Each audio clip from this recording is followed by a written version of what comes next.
Lepaskan semua yang kau kira tahu.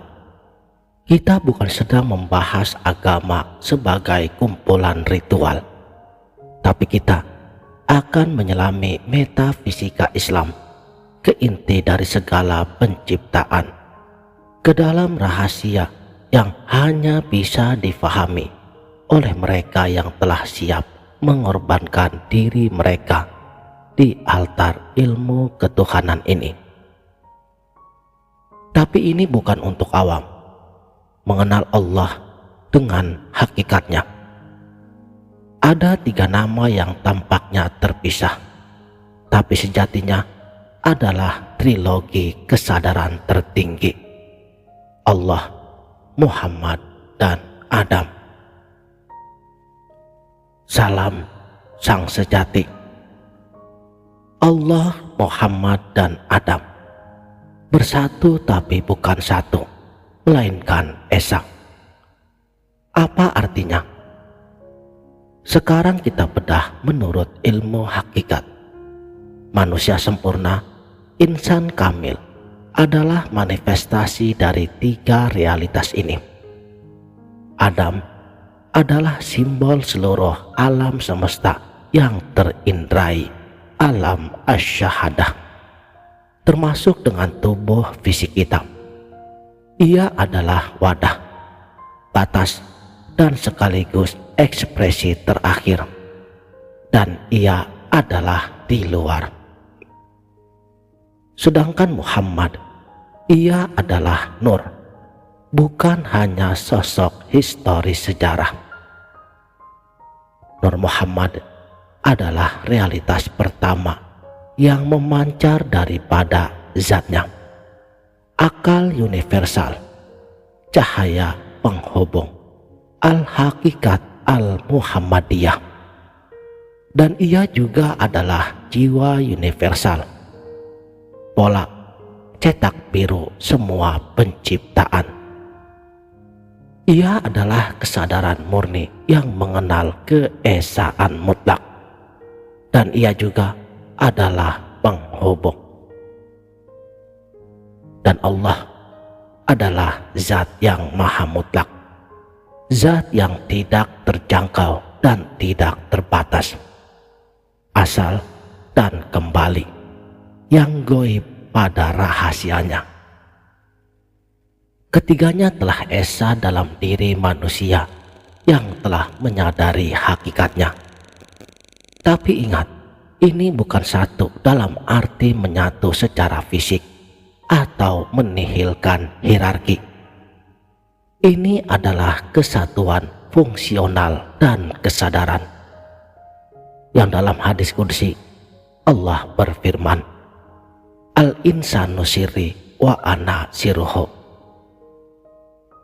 Artinya, ketika zat Allah menghembuskan rahasianya, ruhku, yang dihembuskan itu adalah cerminan dari sifat dan pengetahuannya.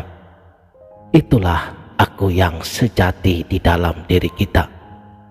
Dan tentunya ia bukan ego, melainkan pancaran ilahi, sir. Sekarang fahamilah kisah-kisah agung ini bukan sebagai peristiwa sejarah, tetapi sebagai alegori perjalanan batin. Ketika baginda Nabi Shallallahu Alaihi Wasallam Isra dan Mi'raj, beliau berdialog dengan diri di luar diri bagaikan cermin. Itu adalah pertemuan Nur Muhammad, kesadaran beliau, dengan zat sumber segala kesadaran. Mi'raj adalah simbol penyatuan kesadaran individu dengan kesadaran mutlak. Demikian pula yang terjadi dengan Nabi Musa alaihissalam yang pingsan di Bukit Tursina. Beliau menyaksikan Allah dengan melihat diri di luar diri. Ia tidak tahan menyaksikan kemutlakan dan kemahaesaan zatnya, sehingga yang tersisa adalah penyaksian terhadap sifat dan tajalinya melalui diri yang telah melampaui ego. Inilah puncak makrifat, melihat Allah dalam segala sesuatu, dan segala sesuatu di dalam liputan Allah. Inilah yang hak. Dan kemudian inilah amanah terbesarnya.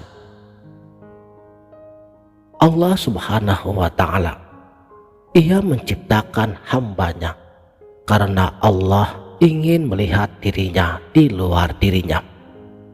Kita semua adalah cermin bagi Allah, tetapi cermin itu kotor oleh debu nafs, dan tugas kita semua adalah membersihkannya. Lalu bagaimana mekanisme penyucian ini? Mari kita urai syahadat dengan level yang berbeda. La ilaha illallah. Ini adalah penyaksian al-jasad, peniadaan tubuh. Maksudnya, kita menyaksikan bahwa segala yang kita sembah selain Allah, termasuk dengan keangkuhan tubuh kita, hawa nafsu kita, dunia materi kita, semua adalah ilusi, batil. Dan kita menafikan jasad sebagai Tuhan.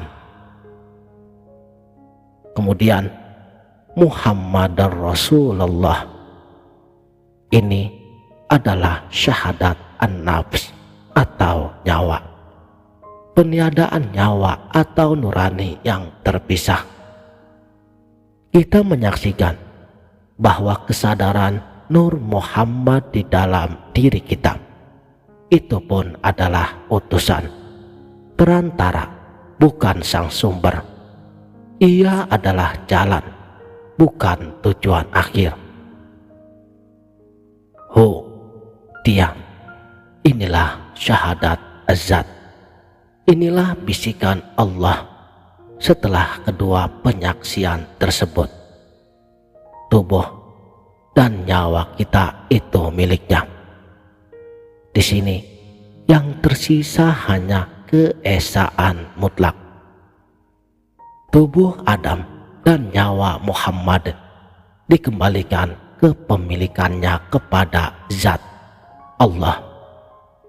Tubuh, nyawa Allah Ta'ala sama dengan esa. Ini adalah kebersatuan dalam pengabdian dan kesadaran.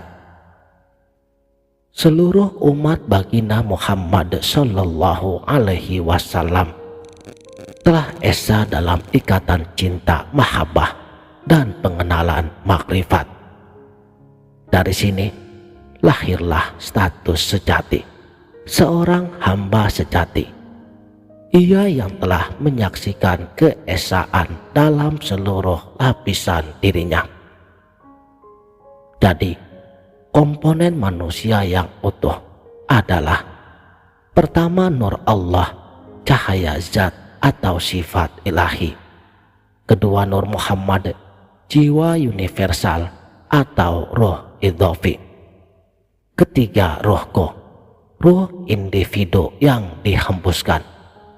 Keempat, jiwa atau nafs, psike yang berkembang. Dan kelima, jasad atau tubuh fisik. Bagi mereka yang masih awam atau mereka yang belum bermakrifat, mereka hanya hidup pada level nafs dan jasad. Mereka terjebak dalam 3 tingkatan nafsu terendah: amarah, penuh syahwat dan kemarahan; lawamah, suka mencela diri tapi masih jatuh; dan mulhamah, mulai mendapat ilham baik dan buruk. Jika mereka bertanya, "Di mana aku?" Jawabannya, kau ada dalam penjara 3 nafsu ini. Kau adalah nafs yang tersesat, lupa asal usulmu. Tugasmu adalah menyerahkan nafsu-nafsu kotor ini untuk disucikan. Puncak pensuciannya adalah mencapai nafs al-mutmainnah, jiwa yang tenang, jiwa yang telah dijamu oleh cahaya makrifat. Inilah jiwa yang dipanggil, wahai jiwa yang tenang, kembalilah kepada Tuhanmu. Setelah mencapai mutmainnah, sebuah transformasi agung terjadi. Nafs mutmainnah yang suci itu bersatu dengan rogo, kesadaran individual. Gabungan ini lalu menyatu dengan Nur Muhammad, kesadaran universal. Dan akhirnya seluruh gabungan ini larut dalam Nur Allah, kembali kepada Zat yang Maha Suci. Inilah perjalanan pulang. Inilah mengapa saat kematian yang terjadi adalah perpisahan sesaat. Untuk mati yang sempurna, yaitu lepasnya ikatan jasad yang fana, yang dinilai di akhirat adalah nafsmu. Jika ia bersih, mutmainnah, ia mendapatkan surga. Jika ia kotor, ia disiksa. Sementara Roh, Nur Muhammad, dan Nur Allah yang merupakan hakikat terdalam kita tidak pernah ternoda dan memang selalu cenderung untuk kembali. Itulah mengapa kita hanya perlu menyadarinya. Jadi, berpakaian hamba, dia menyembunyikan zatnya di sebalik sifat-sifatnya. Kau mencarinya di dalam dirimu sendiri. Di surga, hamba berpakaian cahaya. Hamba yang makrifat akan dianugerahi sifat-sifat mulia. Takhallaqu bi akhlaqillah, menikmati vision langsung ru'yah tanpa penutup. Hidup dalam keadaan yang merupakan manifestasi dari nama-nama dan sifat Allah. Tapi zatnya tetaplah gaib pada rahasianya, tidak akan pernah terjangkau. Itulah mengapa para arif sering mengatakan bahwa pengenalan tertinggi adalah mengenal bahwa dia tidak bisa dikenal. Jadi, di mana kita dan siapa kita? Kita semua adalah rahasia Allah yang dihembuskan. Kita semua adalah titik pertemuan antara Adam, Muhammad, dan Allah dalam satu kesatuan organik kesadaran. Kita adalah medan pertempuran antara nafsu dan roh. Dan kita adalah cermin yang sedang diajak Allah untuk melihat dirinya. Tugas kita cuma satu, Islam, menyerahkan diri secara total, lapis demi lapis, mulai dari jasad, nafsu, hingga akhirnya kesadaran hanya kepadanya. Hingga yang tersisa dalam kesadaran kita hanyalah Saudaraku, sang sejati, perjalanan dimulai dari pengakuan lidah, syahadat, diteruskan dengan pensucian hati, takziyatun nafs, dan berpuncak pada musnahnya kesadaran terpisah, fana, dalam kesadaran akan keesaannya. Inilah hakikat, inilah makrifat, inilah tujuan penciptaan kita. Demikianlah, terima kasih telah menonton. Salam